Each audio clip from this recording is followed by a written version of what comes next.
Did I miss anything else? No, that's fine. Great. So this meeting is being recorded and will be made available on the website.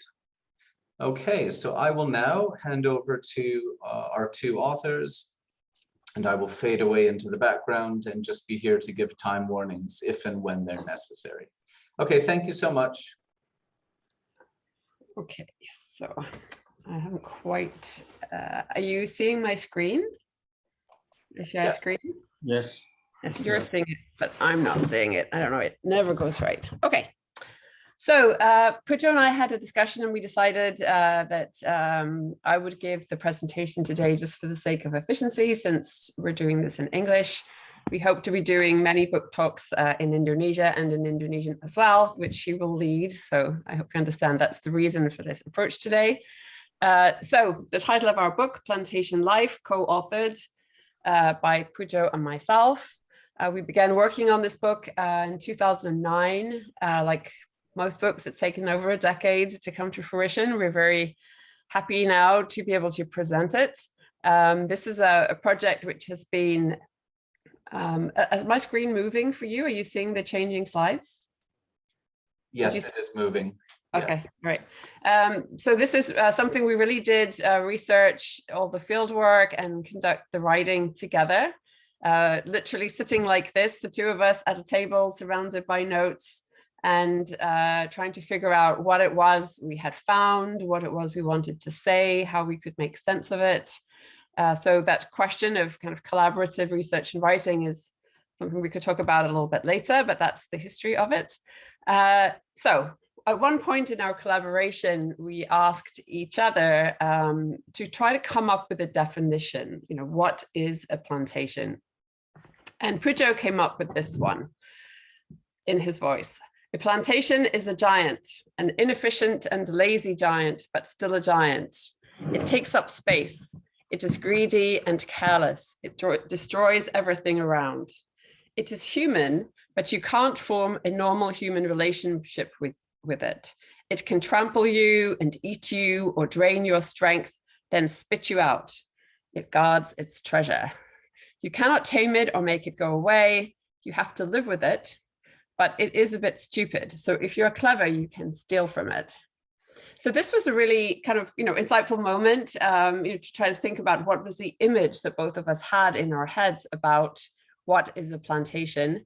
And Pujo's definition drew on his own experience growing up in the plantation environment and also conducting research in such an environment, plus some of the images that were around, particularly during Suharto's time, about the greedy rapaciousness of the regime, which was often characterized in terms of a giant kind of sucking up all the energy and all the space. So my definition was quite different. What is a plantation? A plantation is a machine that assembles land, labor, and capital in huge quantities to produce monocrops for a world market. It's intrinsically colonial, based on the assumption that the people on the spot are incapable of efficient production. It takes life under control. Space, time, flora, fauna, water, chemicals, people. It's owned by a corporation and run by managers along bureaucratic lines. So as we were reflecting on these two definitions and as we were writing the book, we tried to keep these two different characterizations always in view, both true in their own way, but grasping different dimensions of plantation life. So I want to just briefly really use pictures to bring you into the scene, and then I'm going to stop screen sharing and talk more about the ideas in the book. So first of all, Indonesia's oil palm frontier. The red in this picture is the areas that have already been assigned to plantation concessions. So it's now being catalogued at 22 million hectares that have been assigned under corporate concession. About 12 million have been developed, but another 10 million are already held in corporate land banks. So that's an enormous amount of land. It takes up a huge part of the agricultural area of Indonesia. In fact, 1/3 of Indonesia's total agricultural land is now held by corporations for this purpose. And in some, obviously more in some provinces than others, but Kalimantan, which is the focus of our work, now hugely at 12 million hectares. Sumatra, the classic center of the plantation belt, huge also, and Papua coming up fast, 3 million hectares. So vast, vast footprint. This is what the footprint looks like on the ground, a plantation environment. This is the machinic, laid out on a linear grid, or if it's hilly, then terraced with kind of gouges into the earth. This is a map of our research area in West Kalimantan, a place we call Tanjung. What is noticeable here is that this is a map from around 1995. And at that time already, all the land in the sub-district had been already carved up and allocated to plantations. So each of these blocks represents a different corporate holding. And these have all now come to fruition. In 95, they were plans. Some of them were already there. Now they're all there. And the small areas of white along the river are tiny residual patches of land left for the resident population. And this white area at the bottom doesn't have plantations, but it's hilly, as you can see from the topography. So basically all the arable land in the sub-district has been so allocated.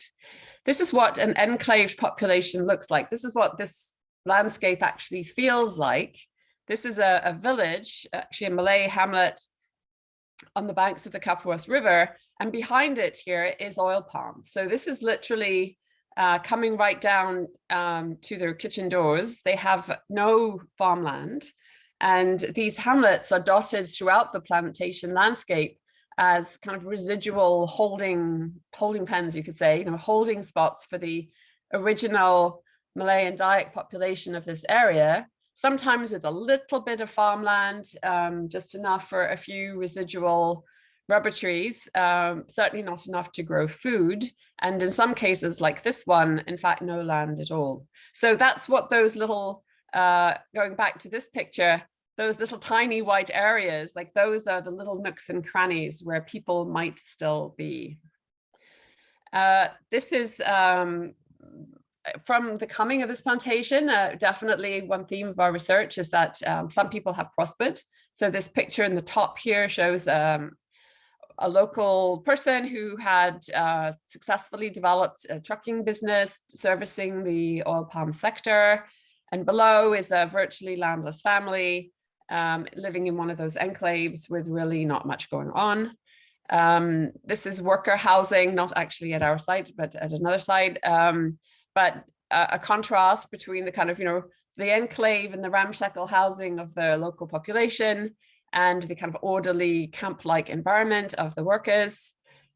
Workers are of two kinds. Some, especially women, often live in those little enclaves. The plantation companies have been hiring local women workers on a casual basis, which means they have no labor rights according to Indonesia's labor law. They're just hired by the day.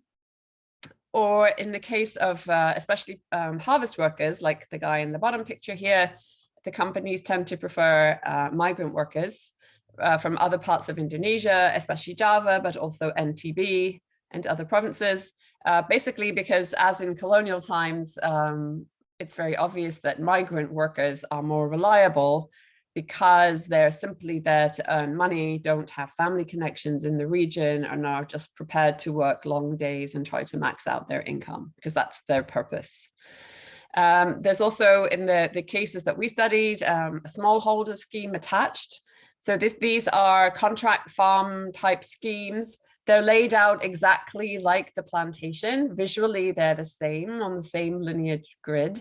These are not local farmers who've planted oil palm, although there are some of those, and we'll come back to that. But these are palms planted by the company and allocated to farmers in 2-hectare lots, which they're expected to manage and harvest and have at the roadside ready to be collected by the company trucks, which is what's going on here, weighing at the roadside. So that's also part of the landscape.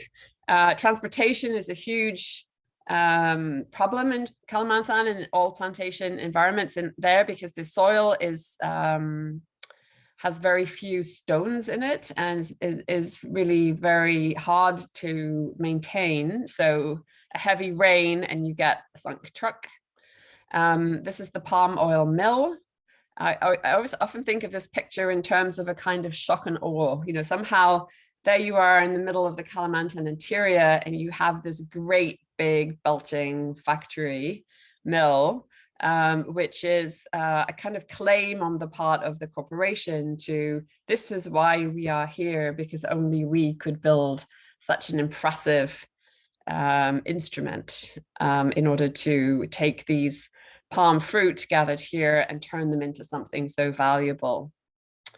And why is it valuable? Well, 50% of the products in supermarkets in Europe and in North America, and probably other parts of the world as well, contain palm oil. It's very widely used in junk foods, cosmetics, detergents, and also as a biofuel.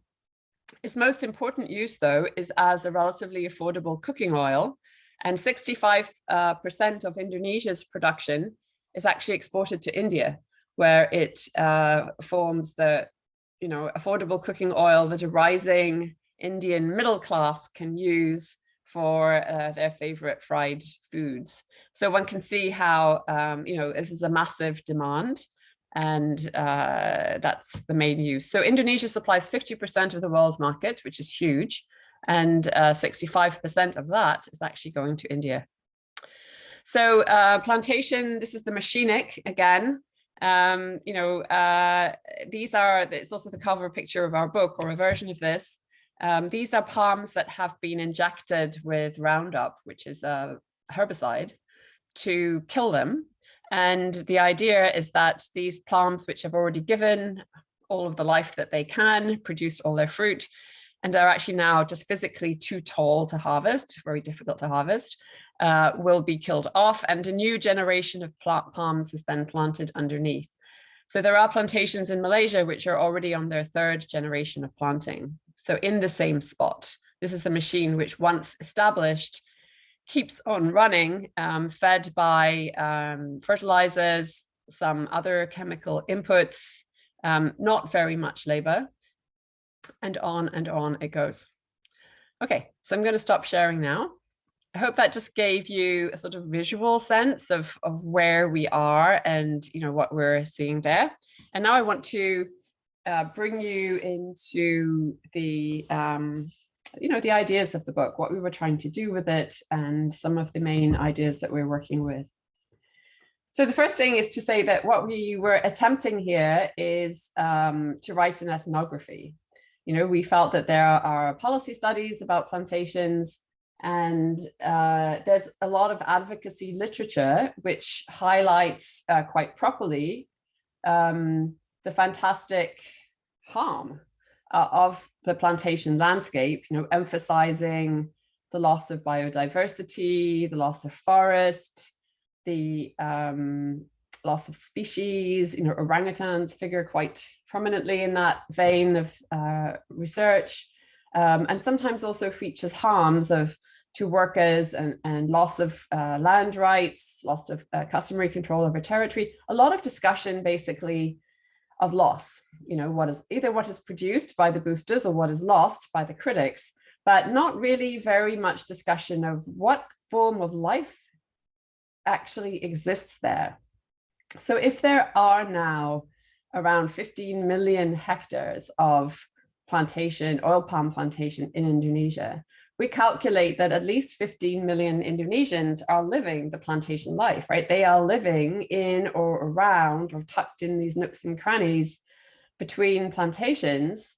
So this is a form of life which already exists on a massive scale. And yet we really know very little about what is this life? You know, how do people live in such a landscape, not only from a livelihood perspective, but from the point of view of other aspects of the form of life. What is it as a form of society? What is it as a kind of a polity? How does law work there, if it works? And all those kinds of things. So we are attempting to do an ethnography of the plantation zone. And we call it a zone because we include in our study both the insides of the plantations, and we had two in our study, one state-owned and one private. and the outgrower scheme was also part of our study. But we also include all those nooks and crannies, all of those little white spaces on the map where people are still living as part of the zone. So that was our attempt to try to do an ethnography of plantation life. Okay, so going back then to starting a little bit on the kind of conceptual apparatus that we came up with as we tried to make sense of this life. So one question we kept asking ourselves is, why are they here? You know, why do we have this particular format of massive, large-scale plantations covering the landscape, so much of the landscape like this? And, you know, we realized that, you know, Indonesia has a colonial history of large-scale plantations, particularly in Sumatra. But in my definition of what is a plantation, I argued that a plantation is, quote, intrinsically colonial.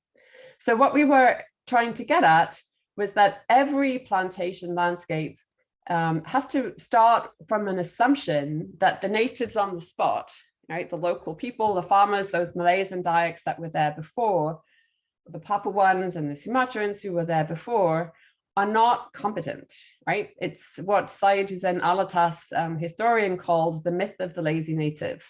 Somehow you have to discount the productive capacity and interest and enthusiasm as farmers of the native population in order to say we should bring in large-scale corporate agriculture because corporations know how to get the job done while the natives on the spot are not competent. So that kind of argument, which has been around since colonial times as a kind of one of the legitimizing frameworks for plantations, we argue is still present, and the plantations are in fact intrinsically colonial. They have to make that assumption. If you made a non-colonial assumption, which is to say that Indonesia's farming population is perfectly capable of growing any crops, and very likely to want to do so, especially given the proper support, whether it's oil palm or other things. But that would be a very different assumption, you know, an assumption about farmer capacity and farmers as citizens who should in fact be encouraged and enabled to plant productive crops so that they can improve their lives as well as improving the export ratio. So the myth of the lazy native, the incapable native, yields this image also of land as underutilized, you know, that land, because the natives on the spot are lazy and incompetent, they therefore are not making proper use of the land, hence corporations should be granted access to it. And this idea of the underutilized land is also being currently and everywhere, I would say, reproduced. So I examined one iteration of this in a World Bank report on transnational investment in global farmland, where the World Bank actually produced maps and tables to show that of the world's potentially arable land, at least half of it was either unused or underutilized. You know, basically there's lazy natives everywhere, apparently, according to the World Bank's vision, you know, who are not growing crops to the maximum dollar value and who therefore should be replaced by more efficient corporate producers. So this idea of the lazy native and the underutilized land is absolutely current. It's coming out in slightly different formats, but it's one of the main enabling fictions, I would say, of the whole plantation regime. So there's that. So the intrinsically colonial is one of our kind of the pillars of our analysis. A second one that we came up with after a lot of reflection is this, and really came from our ethnography, is the idea of plantations as what I would call race-making machines. You know, they actually produce racialized differences. So if you think about it, a plantation in a landscape like Kalimantan, like the one we showed, you know, those neat rows of houses, that massive mill, what they're doing is they're producing plantations as centers of technical expertise, order, productivity, and modernity. And at the same time, they're producing racialized others as their negative or as their mirror image. If the plantation is modern, the people outside must be backward. You know, they were backward before, which is why the plantation came, but apparently they're still backward now because look, they still live in ramshackle houses. Their houses do not line up neatly in rows. They have filthy water, they don't have electricity. So the racialized negative image is projected as a hierarchy, which constitutes the superiority of the plantation format and by extension, plantation managers and workers vis-a-vis the people outside who are constituted as deficient in so many ways. So in this sense, race making, now of course this is an awkward terminology in Indonesia. Indonesians don't usually use this idea of race. You know, it doesn't quite fit with people's concept, but what we called it in the book, you know, as Pujo and I were just sort of always looking for terminology. How could we describe things in ways that would translate and make sense in an Indonesian environment? So what we ended up talking about was extreme social hierarchy. But it's so extreme, you could say, is race-like. You know, those people regard themselves as absolutely other than the people outside and not people they would want to really have any social interaction with. So that's a finding really of the plantation format. So it just to sort of put this in a more global context, in some plantation studies, you worry about the racialized inside, right? The kind of, you know, the slave regime, the racialized other who becomes a plantation worker. But in this case, the racialization is working the other way. That's to say, the plantation workers and managers being regarded as superior and the people outside being regarded as the racialized others who are deficient. Okay, so race and race making is a sort of second pillar of our analysis. The third thing, and perhaps the most powerful, is the idea of corporate occupation. So again, it took us a while to come to this framing and this terminology as we mulled over our data. In an earlier version of the book, we were actually using the concept of war, you know, or I was anyway, because I realized looking back through my field notes, you know, listening to people's stories and my margins notes, I had written things like, these people are at war, like this is a war zone, like this, you know, there's something going on here. But it wasn't actually physical violence. There's no guns.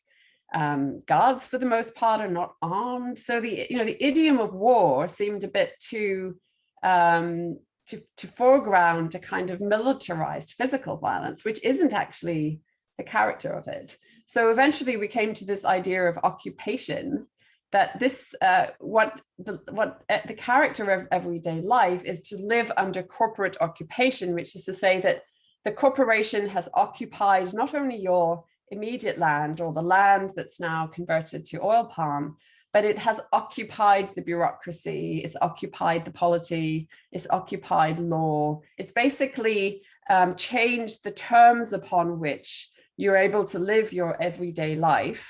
You know, think about living under occupation in occupied France, for example, or occupied Palestine, right? You know, you're basically living under a regime which can allocate certain resources, you know, allow or withhold, organize transport routes, you know, carve out roads you can travel along and other roads you can't, or not build roads where you might like to have them for your convenience because it doesn't suit the occupying force, etc. Right? So it's this idea of a kind of a total framework, but it's not quite total. And this is where actually our reading of the nature of occupied Palestine was quite useful, because it's variegated. The way that a plantation worker living in the plantation core is occupied is different from the way people living in those nook and cranny spaces are occupied. You could say every feature of their life is dictated by the corporation, but corporations actually have no legal responsibility for them at all. They are only responsible for the inside of the concession. So you can be occupied and also abandoned. left without any resources. No one is checking on you, like, how then do you live if you have no land? What is your source of water? No one's actually looking at those things because the corporation is not responsible for you. So you can be both occupied and abandoned. And that was sort of one of the ways that we came upon to try to make sense of this particular phenomenon.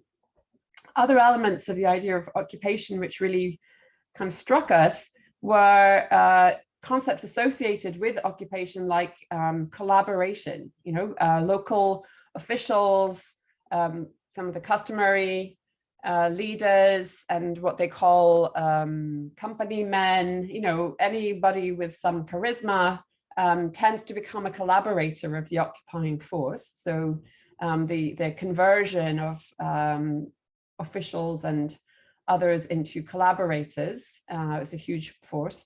But also, complicity in the sense that, it's a giant, you can't make it go away, so you have to live with it. And so in various kinds of ways, people come complicit with the occupying force, and they know they can't remove it. They have to live with it. So they look for ways and means. And so what we saw is the explosion of theft, both within the plantations and outside. It's like everybody's trying to figure out a way of how do you tap into some little benefits, perhaps big or perhaps small, depending on your place in the hierarchy. But this is also quite common in occupation zones, right? That people are looking for hustling, looking for angles. How do you live with this giant and still somehow survive?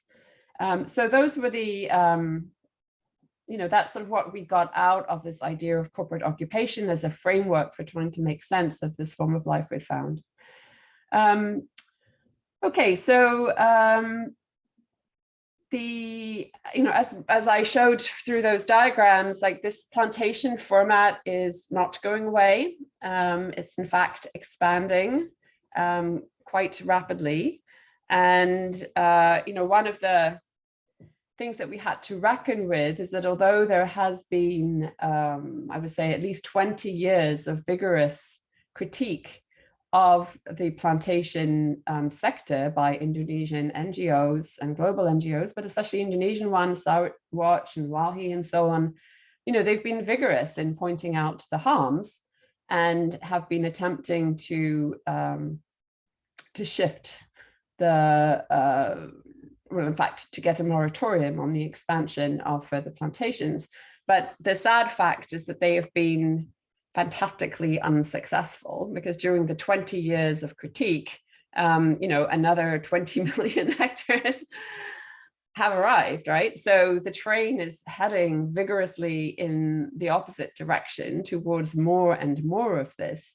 And so it struck us that decades of critique have in fact made no headway at all. And we had to try to understand, why was that? Why is this format, in which the harms are rather obvious, actually, still able to persist and expand and even claim virtue, of being productive, of bringing in revenue, and so on. So really trying to understand, that also as a form of life. Like, what is the kind of the cultural, political, economic milieu in which the maintenance of such a machine and the expansion of such a machine goes on really without, I wouldn't say without challenge, but without effective challenge, so that it, there it proceeds. So one, we're not going to be capable of turning the ship around, but one thing that we thought that we could do with our ethnography was to do really two things specifically. One is to again expose the harms and perhaps expand that. I think these are well known. We don't really focus so much on the environmental, since that's very well studied, and we do give a whole chapter to the labor question, but of course it's complex because these workers are not bonded, like they're there because they have no better options. So, one has to account for why the workers are present, since they're not forced to be. It's not a black and white that, all workers hate the plantation. No, they work on the plantation because they have no better option. So we have to understand, the point of attraction as well as the harm. But we by our analysis of the kind of the aspects of corporate occupation, like what it means to the erosion of citizen rights, you know, you can't go and complain if you live in a plantation zone. There's no point in going to the district chief and saying, you know, my water is polluted by this effluent from the mill. You know, I demand my right to clean water, because you know that the district chief is being paid by the corporation, not just under the table, but officially as well. Like all of these officials are on coordination teams where they are formally given the role of supporting and smoothing the path of the corporation. They officially work for the corporation as well as being paid off by it in different ways. So, you know, the depth of the erosion of law and citizen rights under corporate occupation was one thing which we thought, you know, we could highlight, because I don't think that has really been very well studied before. So we could, you know, expand our understanding of the nature of the harm. But the other thing we thought we could perhaps do is to sort of poke a hole in the very banal but powerful rhetoric which the plantation industry uses to justify its presence, which is to say, we bring jobs and prosperity to rural areas, right? It seems very simple, but that's the line. That is the corporate line. And that's why government officials will say, this is why we support corporations, because, you know, Indonesia is a poor country and we need development and our people need jobs. And yes, it's true, there are, you know, a little bit of damage to forest and we're sorry about the orangutans, but at the end of the day, you know, jobs and with the welfare of the people, that's what we're concerned about. That's the language. And it's repeated all the time, as if it was just obvious. So we thought, well, maybe we could try to expose, if the promise is jobs and development, let us try to investigate what is the nature of those jobs and what is the nature of this development. What is the form of life that you get in the plantation zone? And is this actually a form of development that you would want to support and expand and cover more and more millions of people and more swaths of the Indonesian countryside, just now and forever, right? Given that it is a reproducing machine. So that was the tack that we took, trying to show that as a promise of development, you know, it's really not delivering. It never has delivered. And it didn't deliver in colonial times, and it's not delivering now. And so we need to kind of we need to expose that gap between the promise and the reality. So we did look at the various attempts at sort of improving the industry. What you know, one could think of as the kind of, you know, the reparative track. Is like, well, we recognize there are some harms and there are some bad corporations, and some of them, you know, cut forests that they shouldn't cut, etc. But on the whole, we argue these are licensed harms. You know, it's well known that when a plantation comes in, they're going to cut down everything and they're going to remove people, and yet this is licensed, right? So you know, the harms are in a sense built into the entire structure. Even the most virtuous corporation is still going to move people out and, you know, replace their mixed farmland with oil palm, right? That's how it's going to go. So any sort of talk of repair, or what the RSPO calls making bad oil good, they ran a whole campaign on bad oil, good oil. And you're basically arguing, well, we acknowledge there's some bad, you know, there's some bad corporations that do bad things, but it can be made good. There's also good oil, and this good oil is sustainable. So we question that, right? Like, what does that actually mean when this machine is still expanding and doing the things that it does? This kind of rendering technical production of win-win solutions in which somehow, if a corporation can be made good, you know, if the giant can be tamed, you know, then everyone will benefit. And we show why that just cannot be the case. It isn't the case. And you know, try to undermine this idea of corporate responsibility and corporate benevolence, not because there aren't sort of good corporations that wish to do well, but the structure is harmful. And that's really what we were trying to get at. And every move to try to show how bad oil can become good effectively further entrenches and legitimizes the industry, because there isn't a problem, right? There's just bad corporations. There's not a sort of structural problem. So that's pretty much what we have done in this book. It's the highlights of it. Obviously, there's a lot more, but that's what I wanted to present. So I'll stop now and hand over to the discussants. Thank you. Thank you so much for that. That's wonderful. So that brings the first half of our event to a close. I've just sent a reminder on the chat that everyone, the audience, is welcome to post their questions for the speakers on the chat. We will come to those shortly.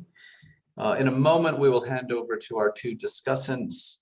Just a quick note from me, because we're 5 minutes early, but I won't, I still want to leave as much time as possible at the end for a discussion.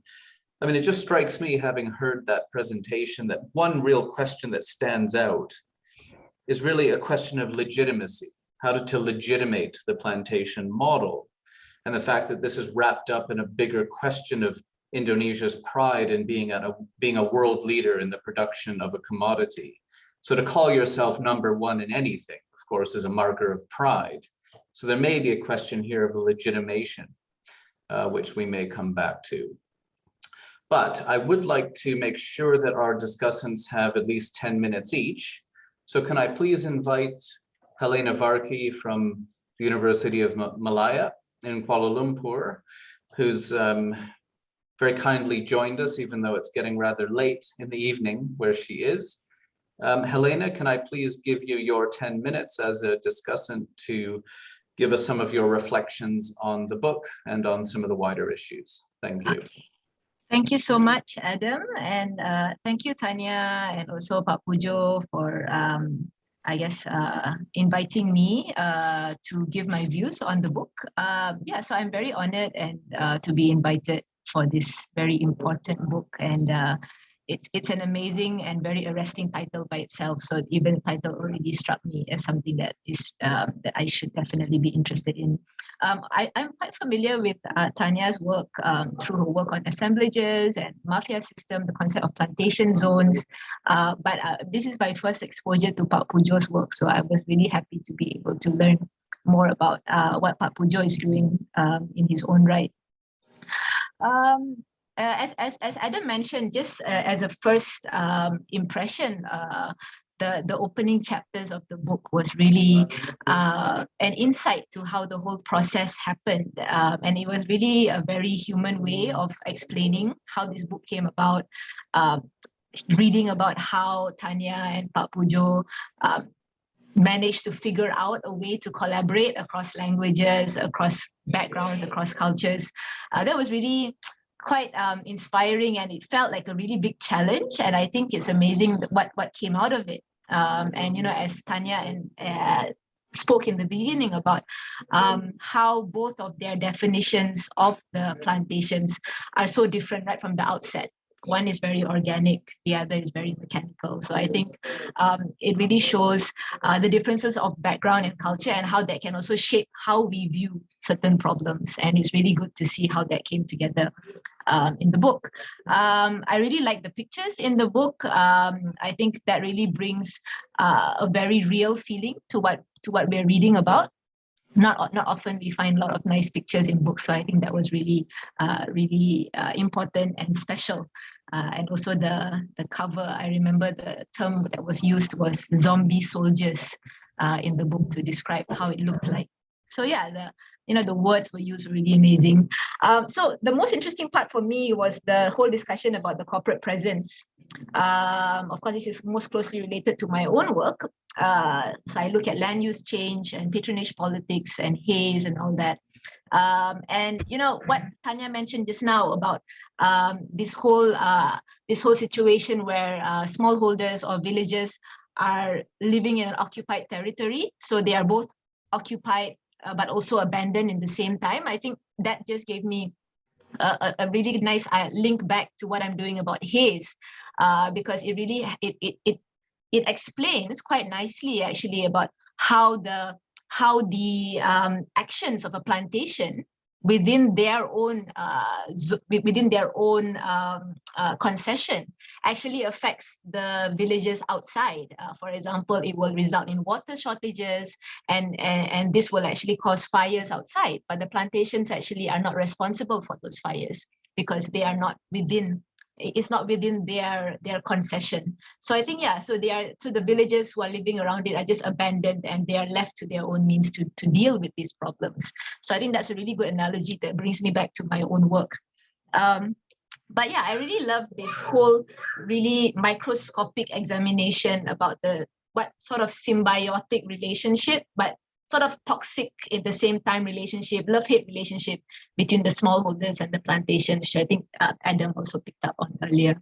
So I would like to discuss two interesting points and just give a bit of my own views to it. The first is about the palm oil plantations and sort of what was described in the book as the myth of prosperity or the myth of efficiency. So I think this brings us back to what we know as the agrarian question, whether a plantation format is better or a smallholder format is better in approaching this kind of crops.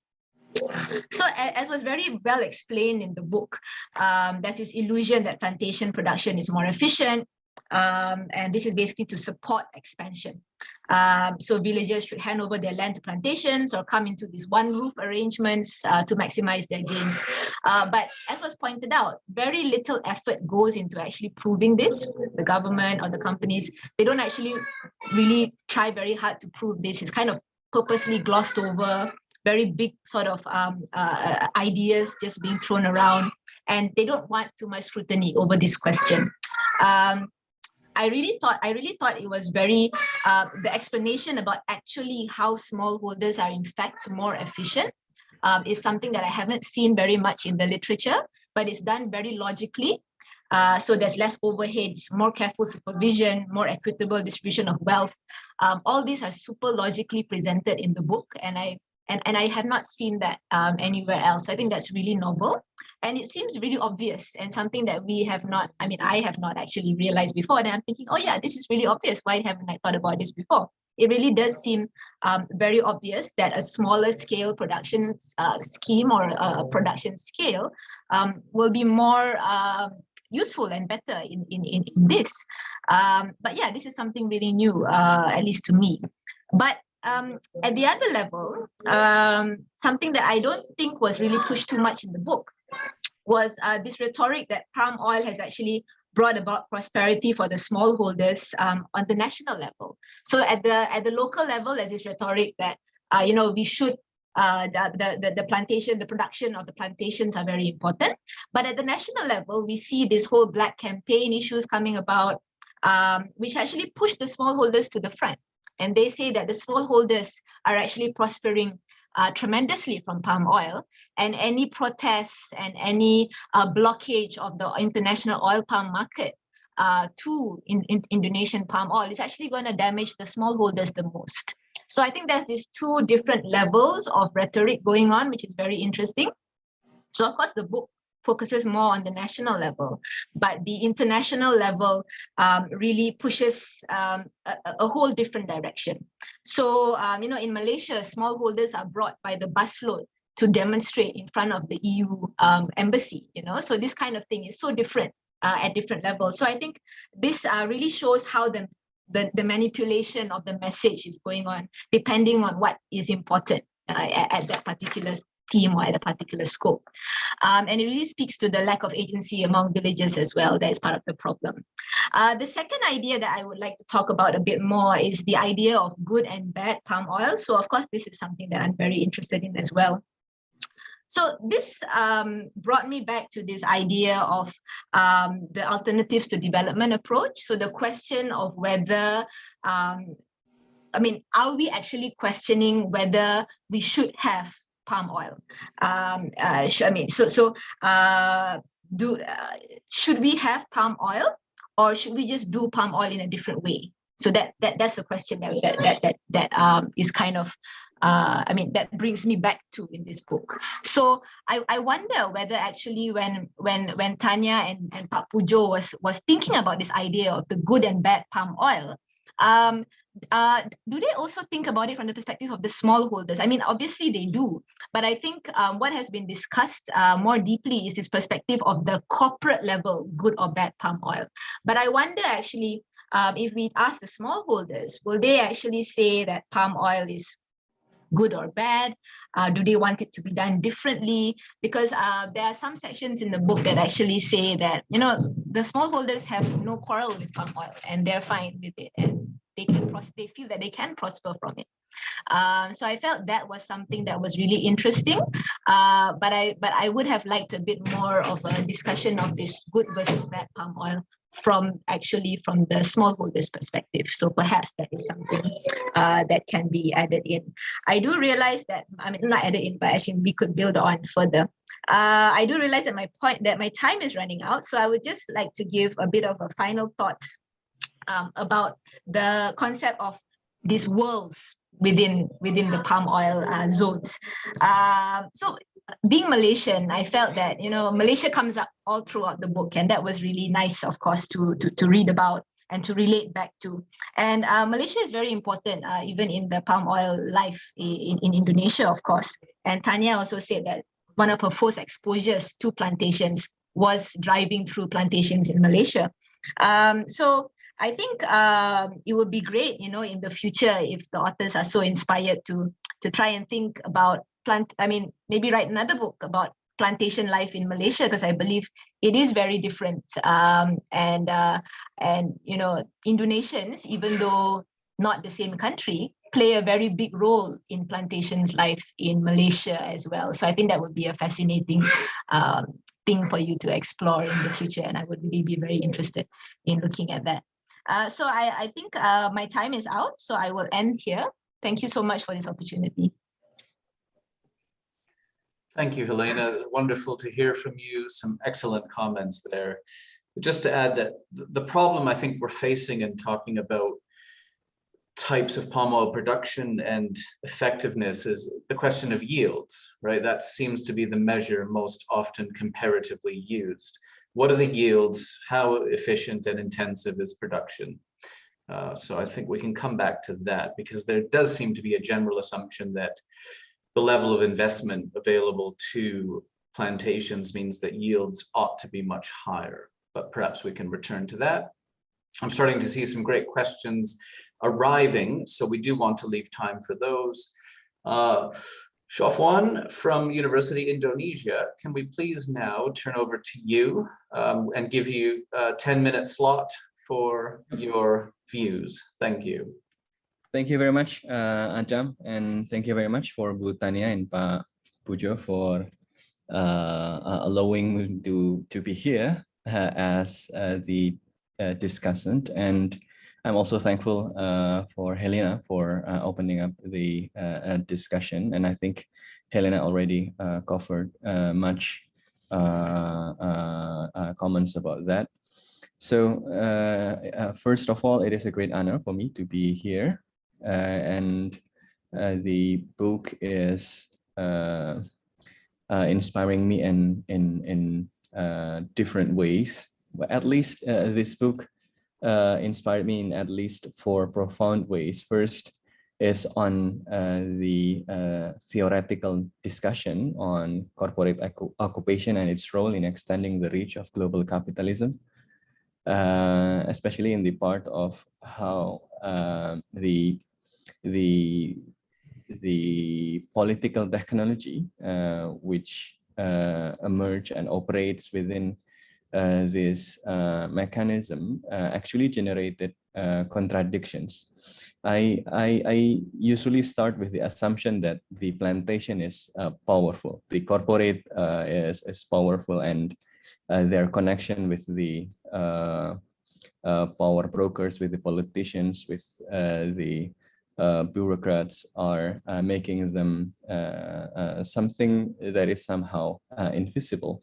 But yet the book actually shows that there is a contradiction within this situation. It is powerful, but at the same time, it is also fragile. The fact the situation which gives them power is actually also creates some degree of fragility in the plantation themselves.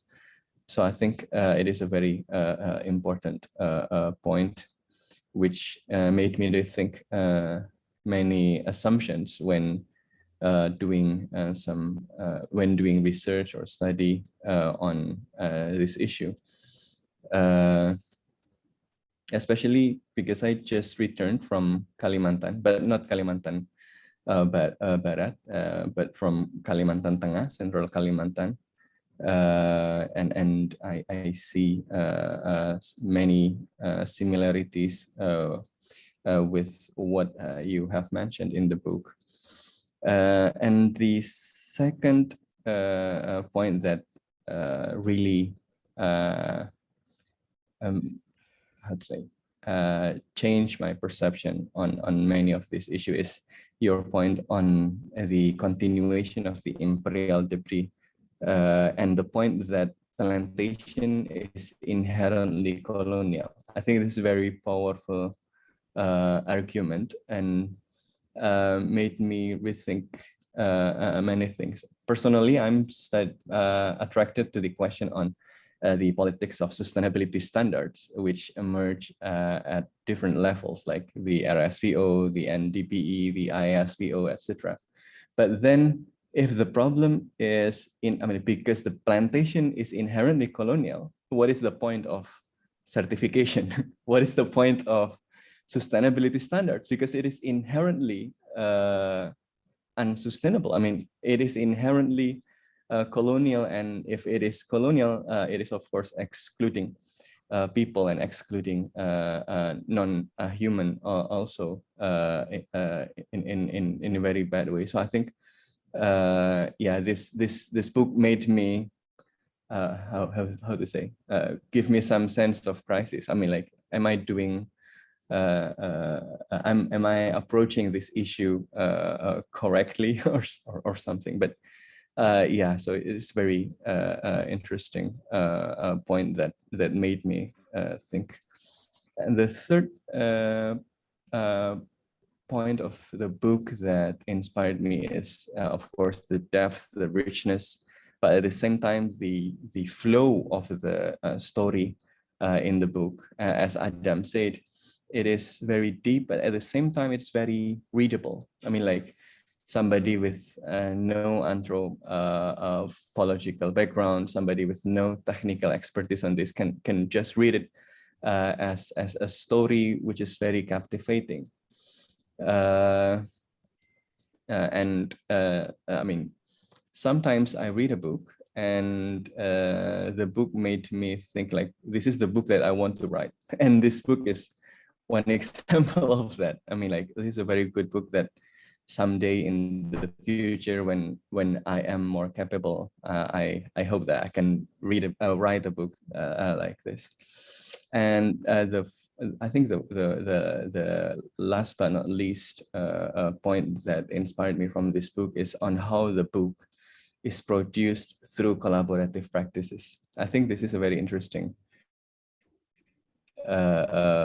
point, because now there is a strong decolonization turn in academic world, but sometimes even those who are campaigning for decolonization or campaigning for a more equal relationship in that sense are unable to escape from their own unequal relationship.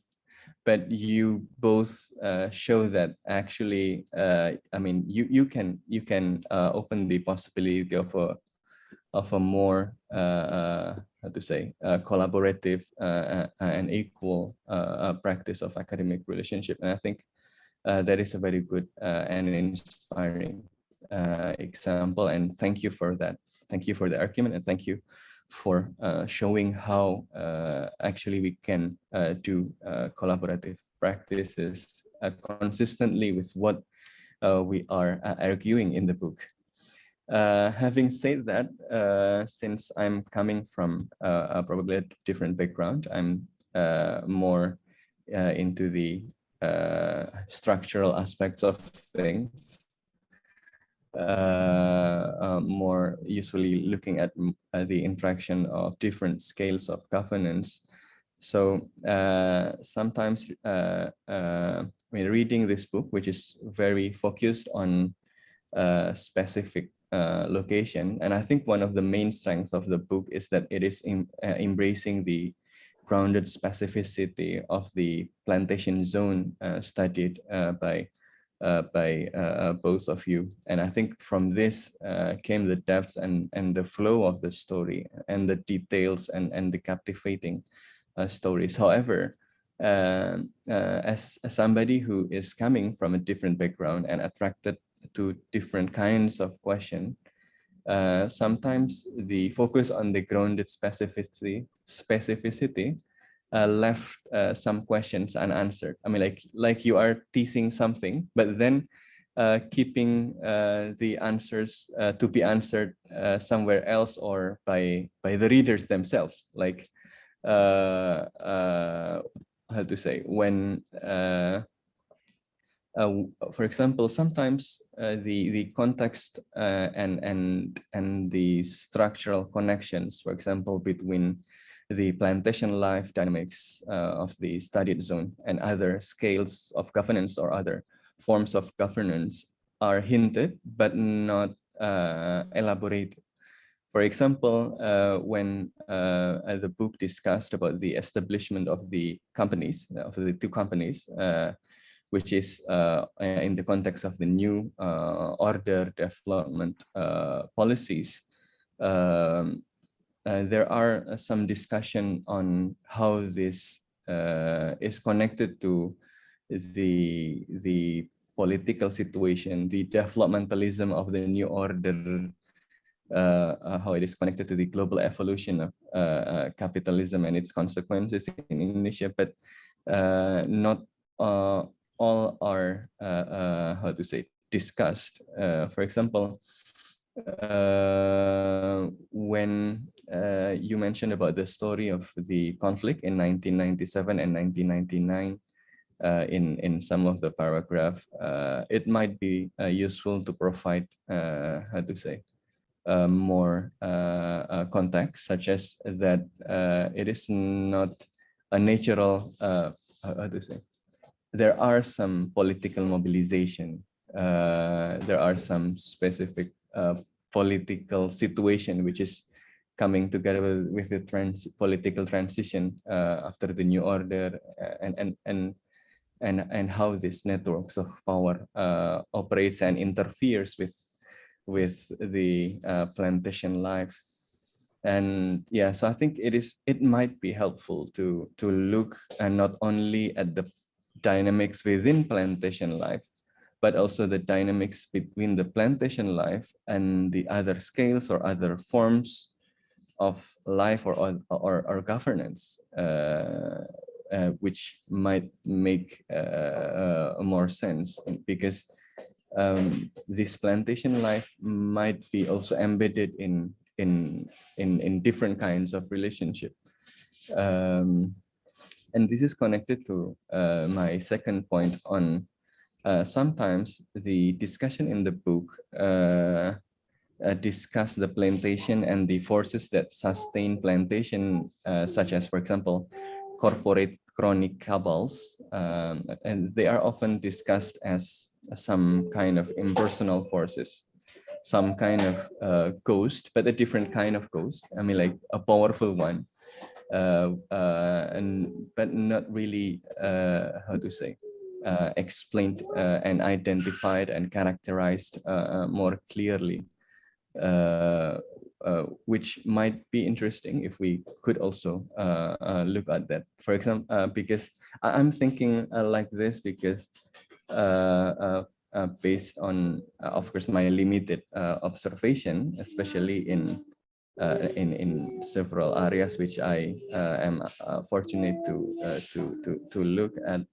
the plantation dynamics is very much entangled with like political competition, with the competition between local oligarchs, how the oligarchs which control the local politics then can, for example, harass other companies and then take over the company and define the allocation, etc. And I think it might be interesting to give more elaboration on that. The third point that We've got 1 might minute, Keshav, one. Thanks. yes, okay. Yeah, I think that's the main points that I would like to raise. Thank you very much. Oh, I just cut you off too soon, but thank you so much. It really seems as though we may have to have a follow-up discussion at some point between the discussants and the authors. I would like now to turn to the final segment of our event today, which is taking questions from the floor as it is.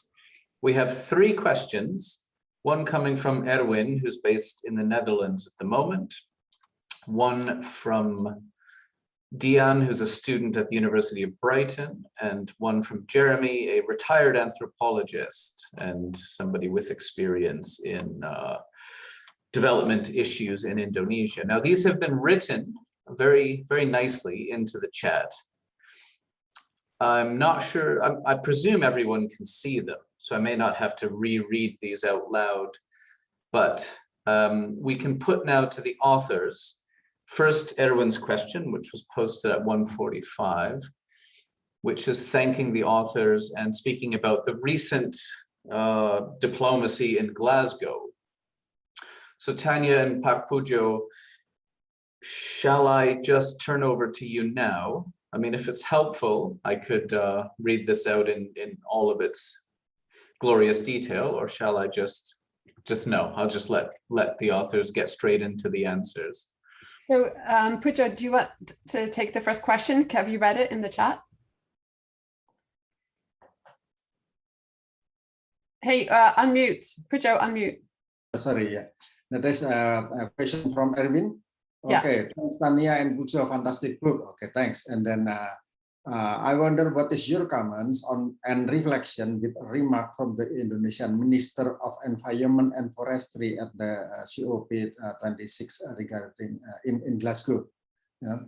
Because the minister says that she argued that inappropriate and unfair and threaten the ongoing massive development. That is the claim from the NGO and the data on the ongoing deforestation in Indonesia, and especially in relation to the expansion of palm oil. So can you answer, Pujo? From Indonesian perspective, yeah, I would say from my observation, it is common that Indonesian high-ranking Indonesian official always give negative response to every critics to development. Yeah, that is and this tendencies seems to be getting stronger in nowadays when the government and the president regime have a strong interest to support corporate, to support big companies, and they've been betting on the big companies to develop Indonesian economics rather than give smallholders and people opportunity to contribute and to contribute from the nation, from the country's development. And yeah, just today I read in the newspaper how the president threatened the chief of police in every province if they do not give support to investor, they will be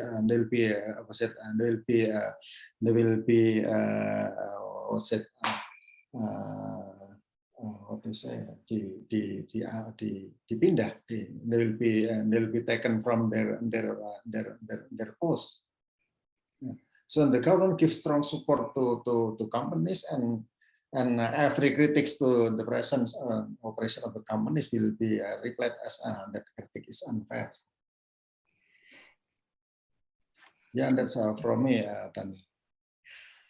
Okay. Let's move. Should we move on to the next question? Yes, I think Dipinda was a very polite way of saying. Yeah, for sure. Yeah. So the next question was from Diane. Okay. About smallholders. You answer this one too, Pujo, and then I can come in if I need more. Okay, Diane. Thanks, Mbak Diane. That is smallholders. No, I have to prepare my. No, occupied life does not occur in smallholder zone, Mbak Dian, because in smallholder area, in smallholder zone, people are still, people are working on their own lands, and yeah, they can plan, they can work and plan in their work and cultivate them as their wish. But in our research side, these smallholders, the smallholders are not really free because they are, they are tied with the big companies through a contract. Because since the beginning of the plantation project, they already become a member of the Peerbun, that is the nucleus estate scheme. So whether they like it or not, they have to sell their product, their harvest to the company. And the problem is the company is not always giving them a good support that allow them to sell their harvest easily to the company, especially they do not, the company do not provide a better infrastructure, road structure to bring the farmer harvest to the processing mills.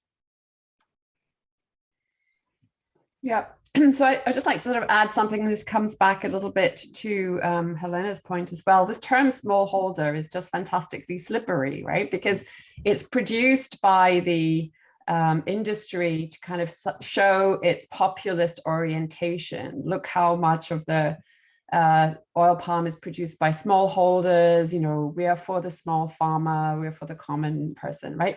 But this is very much a myth, because on the one hand, a large part of what's counted as smallholders are tied to the corporations. And we show in one chapter of the book, which is called Fragile Plots, that they are thoroughly occupied. You know, they're completely dependent for their infrastructure, for their financing, for everything on the corporation. So they are both vehicles of the occupation. And to answer Jeremy's question, sometimes they are in fact transmigrants. So they're both kind of an occupying force in the sense of people brought in to occupy territory and to work as partners with the corporation, but they are also, they're occupiers and they're occupied because they have no autonomy, or in fact, they have all the responsibility, but none of the rights, one could say, of contract farmers. They are contract farmers without a contract, in the sense that the corporation has no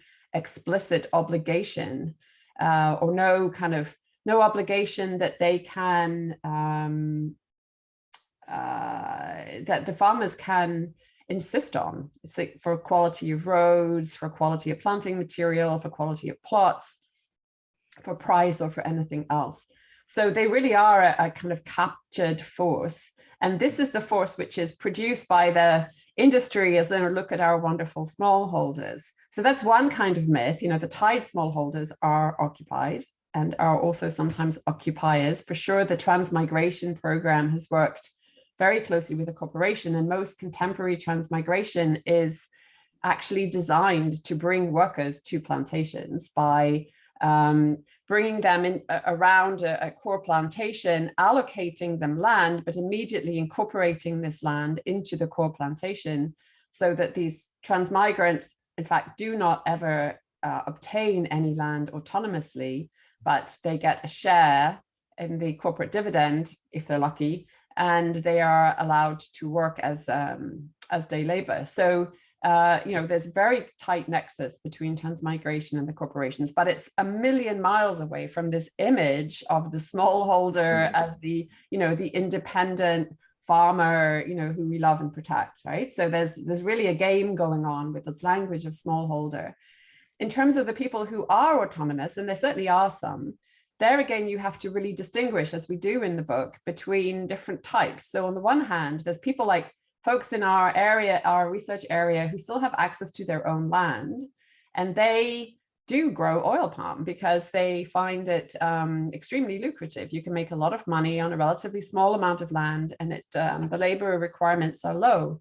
So smallholders like this crop if they happen to live close to a road, or if their farm plot is close to a road and they have access to a mill. It's one of the crops they like to include in their repertoire, not necessarily as a monocrop, but certainly all the areas which have access to a road are likely to be already planted with oil palm by them on their own initiative, right? So there's that, you know, indigenous local farmers converting to oil palm is a phenomenon. It's certainly a big phenomenon in Sumatra. Then there's the other kind of thing, also called smallholder, which is actually usually bigger players, urban people, you know, officials, school teachers, merchants, who often have what are really small plantations of, say, 200 to 500 hectares, which are worked in plantation style. They have a manager, they have paid workers. And because they haven't registered them as plantations and then they never got a formal concession, they call them small holdings, right? Then they perhaps you know, register multiple plots in the names of all their cousins and aunties or something, but it's a plantation masquerading as smallholders. So, you know, really trying to see what's going on behind this label. And as Helena mentioned, like, you know, the use of certain kinds of rhetoric and language to pull certain strings is something one really has to be attending to.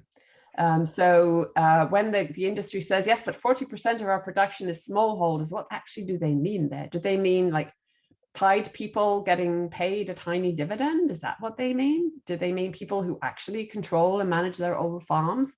And if so, are they smallholders or are they actually plantations? Who are they? You know, under what conditions? Vastly different. Yeah, so that's a little bit of an answer to this question, Jeremy's question about transmigration. Yeah, it's hugely in play under the kind of the pretense of supplying a traditional kind of transmigration program where you're, you know, giving landless people land, but in fact, you're bringing more land to the corporation and you're bringing labor to it as well under the label of the transmigration program. So I've actually written about this, and a few other people have as well, like how this sort of transmigration plantation nexus is working. But it's the program has morphed, you know, to basically fit the needs of the corporate era. Okay, I wanted to if I may, just briefly respond to because it's still on this smallholder question, Helena's question about yields, because I think it's kind of important. So, you know, oil palm as a crop is fantastically responsive to fertilizer and most of all, and the quality of the initial seed. So anybody who plants a high quality seedling and who has sufficient fertilizer to dump on it, and occasionally some other insecticides as needed, can get a high yield. It's directly responsive to that. So there's no reason why a smallholder with good seedlings and with, you know, sufficient access to, you know, initially, let's say, subsidized fertilizer before, you know, the yields start coming in, there's no reason why they should not achieve the identical yields as a corporation, right?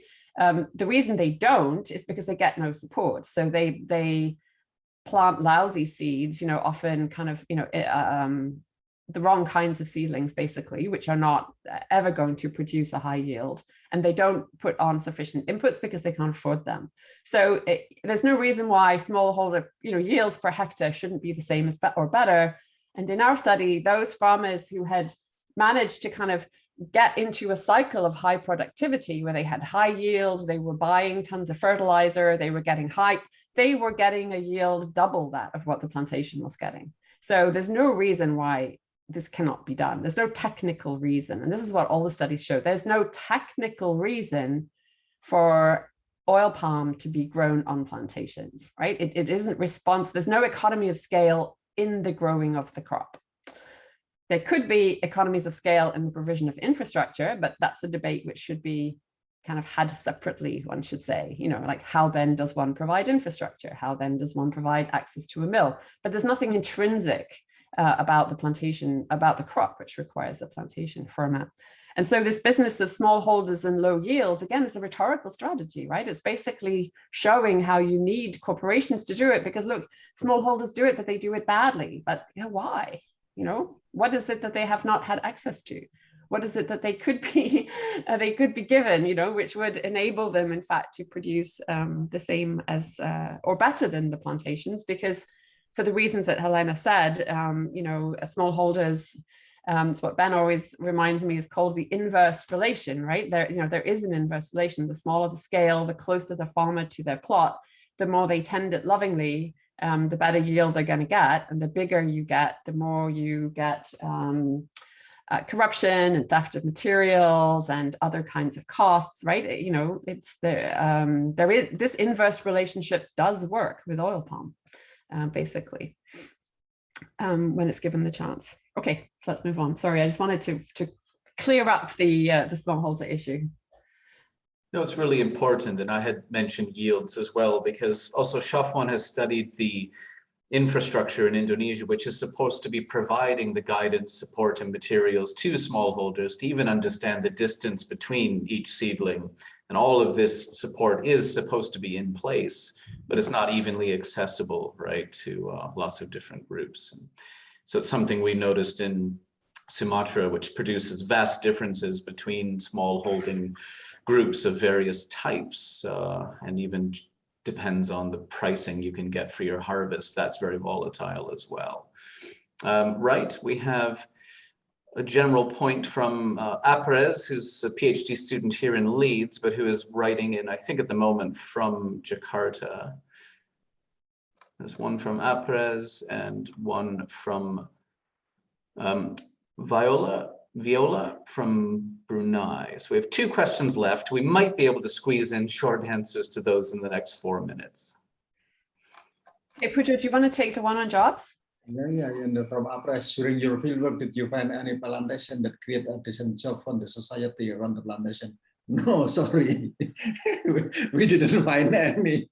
That is the plantation. There was in the beginning the plantation, the state-owned plantation company. They provide a job, decent job, and good wage for the workers. But the workers were not from the surrounding areas. The workers were taken from Java, not from the surrounding areas.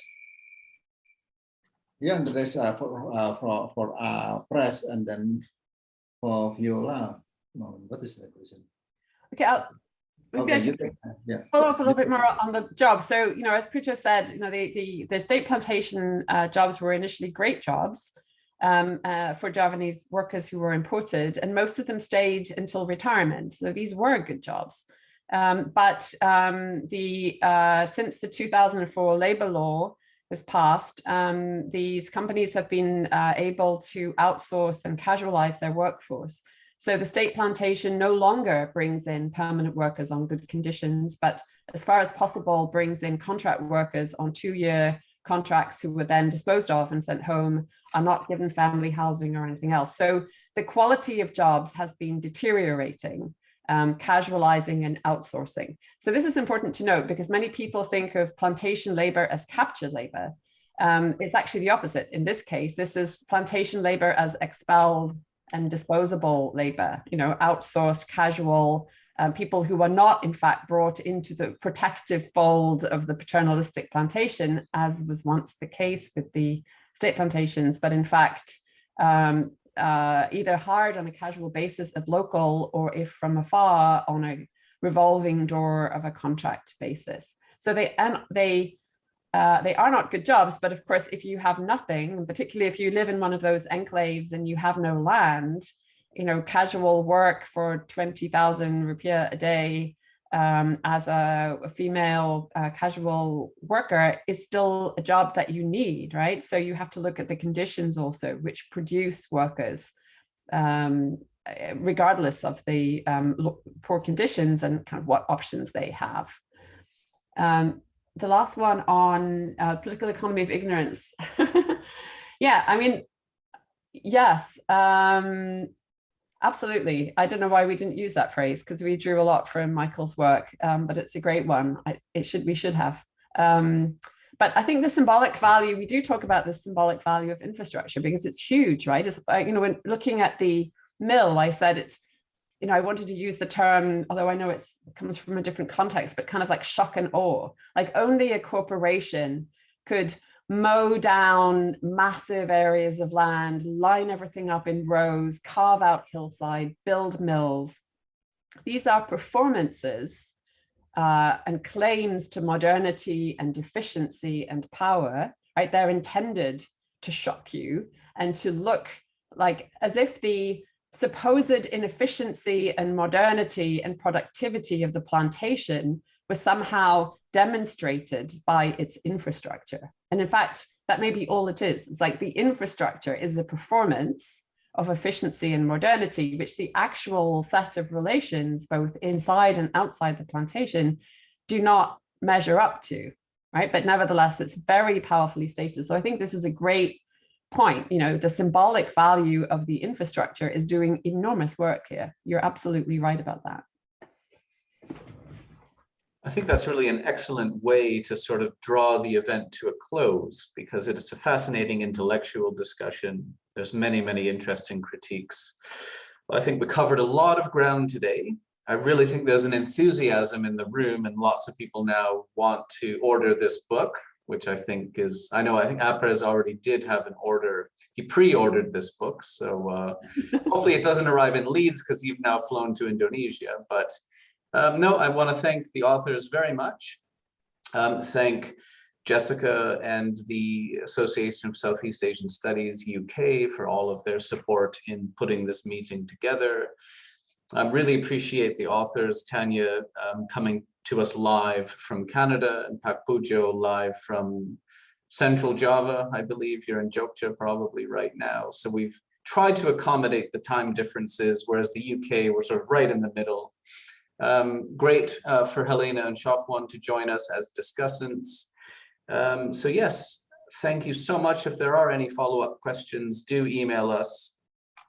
We can continue the conversation. This isn't the end point. I mean, there's an incredible amount to discuss going forward. So I want to thank everyone so much, and we will now draw the event to a close. Take care, everyone, wherever you are in the world, and have a lovely weekend. Bye now. Thank you.